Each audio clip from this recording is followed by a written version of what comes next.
I think leadership has to be trustworthy. I think leadership has to be kind, and leadership has to genuinely love the people that they're working with. And you have to have a desire to see other people succeed. As a leader, I believe that you're only as successful as your team. I think your leadership has to be truthful, relevant, and fair. You always have to be truthful. It has to be a relevant thing. You can't just, it can't be irrelevant when you go out and talk about something. It needs to be relevant. And leadership needs to be fair and equal. So women are making great strides in leadership.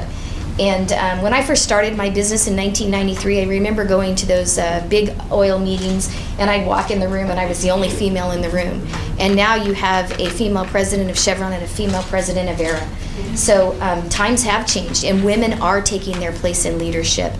And I'm excited to be a part of that, and I just challenge each individual in this room, every female here that has a desire in their heart to do something, be bold and be courageous and follow your passion and your dream. And in my life, God always finds a way to get me there. So just be bold and be passionate. And change has happened over the years to elevate women to positions of leadership, and we don't have to stay we're not in the kitchen anymore, girls. We are out there in the world, and we are making a huge difference. So be bold.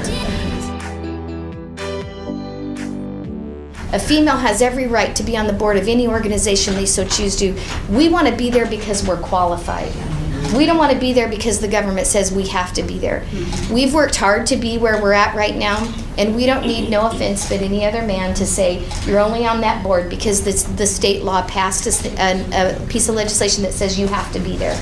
Senator Fuller got there because she worked hard and she brought up a team.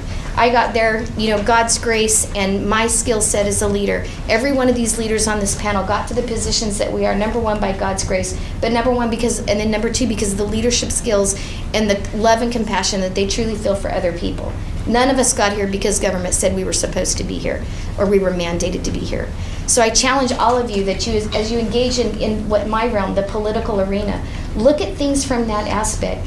Be the person that God's called you to be in the leadership position where you're supposed to be because you've earned it and because you have a desire to be there. If I can accept worst case scenario, if I do this because I need to do this, and this is the worst thing that happens to me, and I can accept that, then anything above that is great, right? And it's a success. And so, because there are decisions that you have to make in leadership, leaving a job to pursue something different, the risk that it takes. What's the worst case scenario that could happen? You might be unemployed for a little while. It may not be what you desired it to be. But if you can accept that and know that it advances you in your career, then do it. Do it, because there's big things out there for all of you that choose to pursue that passion in life. And so I just tell you that if you have a desire in your heart to serve a community and you truly love people, there's no stopping you. And so continue just do it.